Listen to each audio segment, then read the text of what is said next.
Hello student, welcome to my channel ইংলিফাই।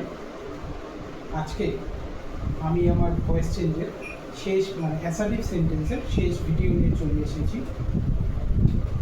আমরা আজকে number 6 এবং নাম্বার 7 করবো অক্সিলারি ভার্বের টেবিল অনুযায়ী। নাম্বার 5 অবধি আমি করিয়ে দিয়েছি, তোমরা আমার আগের ভিডিও দেখে নিও, তাহলে বুঝতে পারবে। এখানে আমি দুটো সেন্টেন্স লিখেছি, সো সেই দুটো সেন্টেন্সেস ভয়েস চেঞ্জ করে আমি দেখাচ্ছি এবং আরও সেন্টেন্স আমি দেখাবো, আর একটাই থাকবে শিয়ালিতে, সেটা আমি দেখাবো। আমাদের প্রথমে যেটা করতে হবে সেটা হচ্ছে ভাবটাকে আন্ডারলাইন করতে হবে। তাহলে এখানে ভাবটাকে হ্যাড কম্পোস্ট। হ্যাড কম্পোস্ট মানে হচ্ছে রচনা করা, কম্পোস্ট মানে রচনা করা। তাহলে ভাবটি কী বা কাকে দিয়ে প্রশ্ন করলে আমরা পাবো অবজেক্ট। তাহলে এখানে আমি কী দিয়ে প্রশ্ন করছি? হ্যাড কম্পোস্ট মানে রচনা করেছি। তাহলে কি রচনা করেছে? এ পোয়েম, একটি কবিতা। তাহলে এই পোয়েমটা আমি প্রথমে লিখব অবজেক্ট।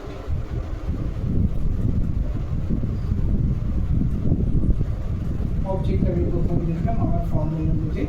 এবার অক্সিলারি ভার্ব। অক্সিলারি ভার্ব আমরা জানি যে সেন্টেন্সের মধ্যে যদি অক্সিলারি ভার্ব থাকে তাহলে সেই গ্রুপ থেকে বসবে, কিন্তু আমরা দেখতে পাচ্ছি এখানে অক্সিলারি ভার্বের টেবিল অনুযায়ী হ্যাড কিন্তু সিঙ্গেল, হ্যাডের কোনো গ্রুপ নেই, সেই জন্য হ্যাড থাকলে হ্যাডই বসবে।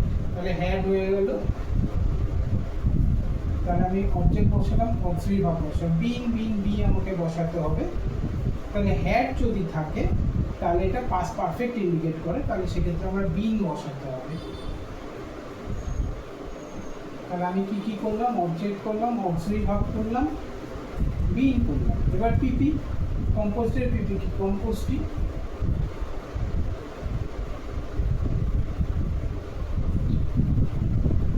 তাহলে পিপি হয়ে গেল বাই প্লাস সাবজেক্ট। তাহলে বাই সাবজেক্ট কি আছে? ইরিনা। তাহলে ইরিনা এই হয়ে গেল আমার অবজেক্টের poem. Auxiliary verb had, being বসবে, হ্যাড থাকলে পিপি হচ্ছে কম্পোস্ট, বাই প্লাস সাবজেক্ট হচ্ছে ইরিনা। আচ্ছা, নেক্সট সেন্টেন্স আমাদের কি আছে? We had rejected the offer. তাহলে এখানে ভার্ব আছে হ্যাড রিজেক্ট। হ্যাড রিজেক্ট মানে বাতিল করেছিলাম, আমরা বাতিল করেছিলাম। তাহলে কি বাতিল করেছিলাম বা কি রিজেক্ট করেছিলাম? The offer. এখানে আমি আবার বলছি, আমার কিন্তু আর্টিকেল নিয়ে আসবে, অর্থাৎ শুধু অফার ধরলে হবে না, আমাকে দ্য অফার ধরতে হবে। তাহলে দ্য অফার প্রথমে আমি অবজেক্ট বসালাম।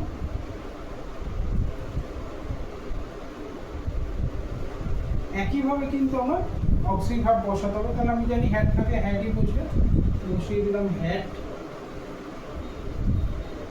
আচ্ছা, তারপর being being be, being being be এর মধ্যে বসবে, তাহলে বি, হ্যাড থাকলে বিং।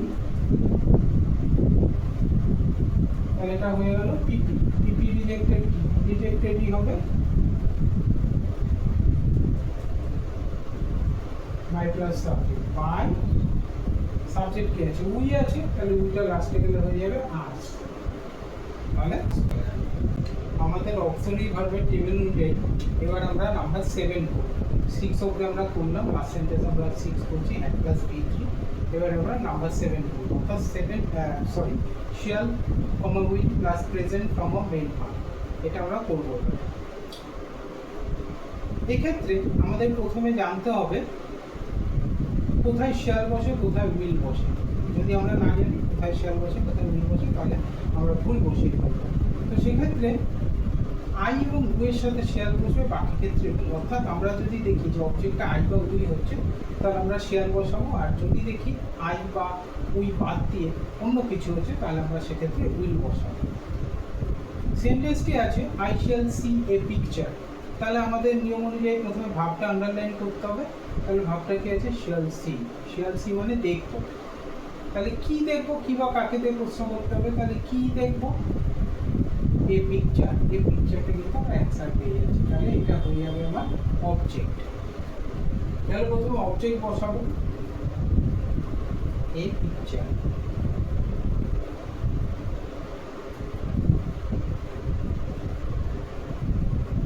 এবার আবার অক্সিলারি ভার্ব বসাবো। তো অক্সিলারি ভার্ব যেহেতু এখানে শিয়াল আছে, তাহলে আমি জানি যে গ্রুপ থেকেই বসবে, মানে শিয়াল বা উইলের মধ্যেই বসবে। তাহলে এই পিকচার যেহেতু আই বা উই নয়, তাই এখানে উইল হয়ে যাবে। তাহলে এ পিকচার উইল, তাহলে আমি অবজেক্ট বসালাম, অক্সিলারি ভার্ব বসালাম, অর্থাৎ এ পিকচার উইল এইটা বসালাম, অবজেক্ট অক্সিলারি ভার্ব। আচ্ছা এবার আমাকে বসাতে হবে, এটা যেহেতু শ্যাল বা উইল বসছে তাহলে আমাকে একটা বি বসাতে হবে। তাহলে একটা বি বসিয়ে দিলাম। এই বিন আর বির মধ্যে বি বসবে, বি বসে গেলে আবার পিপি, তাহলে আবার ভাব দেখছি সি এর পিপি কি সিন হয়ে গেল। এবার কি বাই প্লাস সাবজেক্ট, তাহলে বাই, আইটা লাস্টে গেলে হয়ে গেল। তাহলে এই হয়ে গেল আমার answer. A picture, object, will, auxiliary verb, be পিপিসি আর বাই উইল, এটা হচ্ছে সাবজেক্ট। ঠিক আছে, একইভাবে আমরা পরেরটা করব। পরেরটা কি আছে, ইউ উইল কল হিম, তাহলে উইল কলটা হচ্ছে আমার ভাব, তাহলে ইউ উইল কল হিম মানে তুমি তাকে ডাকবে।